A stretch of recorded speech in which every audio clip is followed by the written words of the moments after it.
Hello, friends. I'd like to tell you about the ways that the ministry of our church is continuing through these days.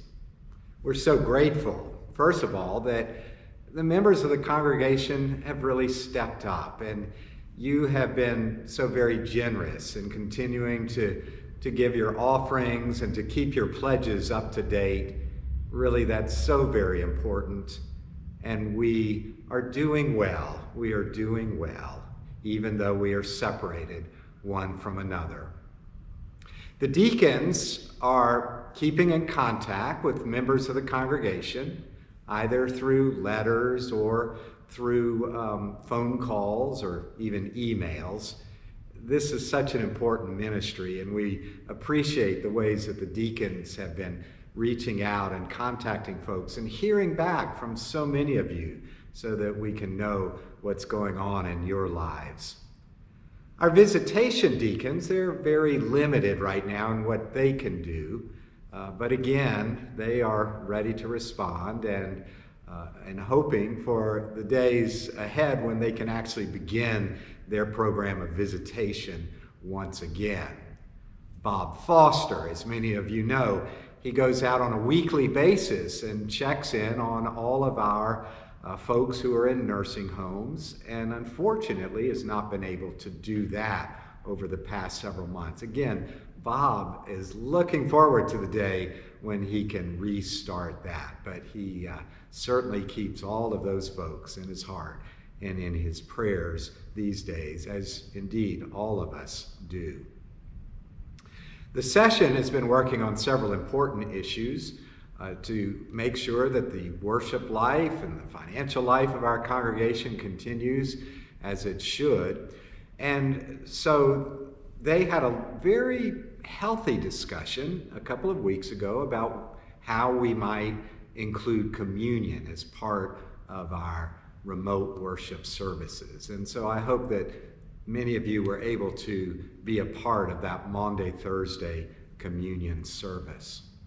The session also approved for our church to make application under the CARES program for a government grant to help cover salaries and utility bills in the next several months. We are eligible for that because we are a small business. And our application has been accepted, and it's not been finalized, but we hope to see that income then, which will help to strengthen our balance sheet and make sure that we have all that we need for the months ahead.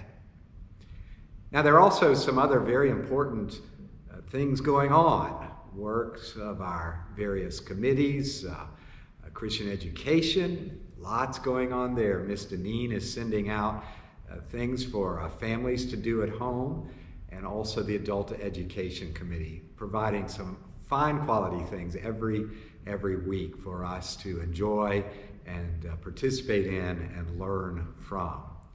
I'd also like for you to hear a little bit about the work of social justice and mission and the ways that we are supporting members of our congregation. And Mike is going to bring that to you now. Hi, everyone. In the midst of this crisis, Mission has chosen to focus on responding in two different ways. One is that we have set aside some funds in order to respond to financial needs that might have come up for those in our community. Maybe there has been lost employment, maybe there has been situations that have unexpectedly arisen. Whatever it is, we are here to support each other.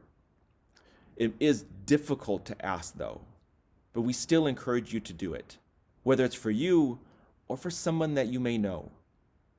Two is that we have a number of people waiting, willing, and eager to help out physically in any way that they can.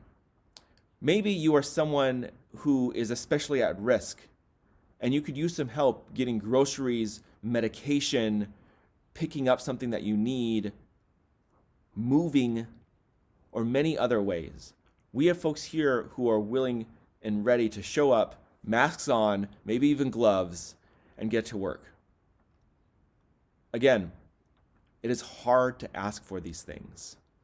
And it's even more difficult because we are separated from each other. And so we aren't hearing in a natural rhythm of what's going on out there. But we still invite you to please let us know. Allow us to be church in this moment, in whatever way we can, as part of our mission. Thank you.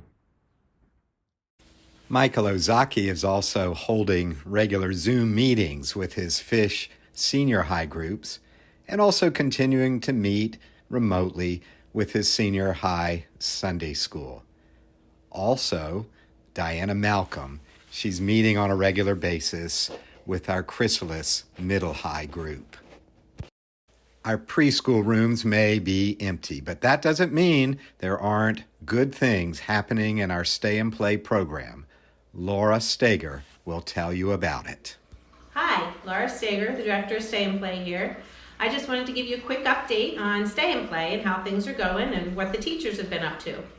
The teachers have all been fabulous about providing activities, and they're reading the live stories and things like that online to the children. They're using Facebook, they're using YouTube, they're using Google and Google Maps or Google Documents and Google Videos. They're doing wonderful things with the children and for the children and for the parents. They're trying to offer things that entertain, that will occupy the children and give the parents a little bit of a break, but also they're making sure parents know these things are optional. They're ideas for them, but they don't have to do anything. It's just some fun and engaging things for the children, and it's connecting. It's about connecting the teachers and the children and the teachers and the parents and keeping those relationships alive and letting them know we're here for them.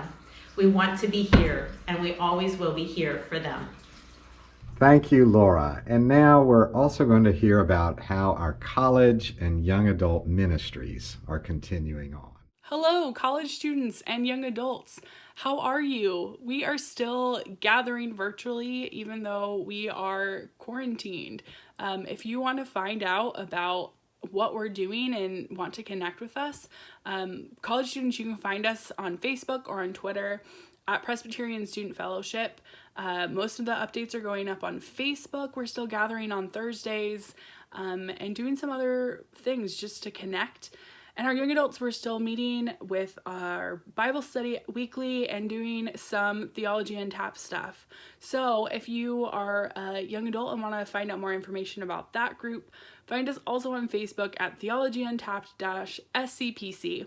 And as always, you can contact the church office, and I'm happy to reach out and let you know the information of how to connect with the groups that we have. Peace.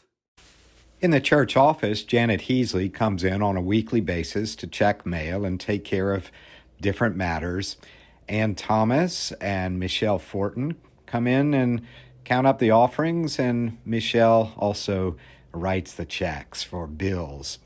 Martha Trout is our master of communications, organizing our Zoom meetings, our weekly update, of course, which we all need to see, and helping us stay on top of our technological needs so that we can keep moving forward. Todd Hockenberry is doing a wonderful job keeping the outside of our building looking quite beautiful. He and Colette Spiker are also doing a lot of inside cleaning as well. We hope that you and your family have been able to participate in our weekly worship services. We post them on the YouTube channel, State College Presbyterian Church. Your church staff has really enjoyed putting these services together. Of course, we could not have done it without some wonderful help from Carrie Trout and Jerry Sawyer. Thank you, Carrie and Jerry. Also on our YouTube channel, you will find from time to time organ music offered by Ned Weatherald. It's posted as well on our Facebook page. Again, that is State College Presbyterian Church. You can find Michael Ozaki on our Facebook page every weekday at noon for a time of reflection and meditation through Facebook Live. We look forward to the time when we can all be together once again worshiping in the church sanctuary, singing songs of joy to our Savior and Lord.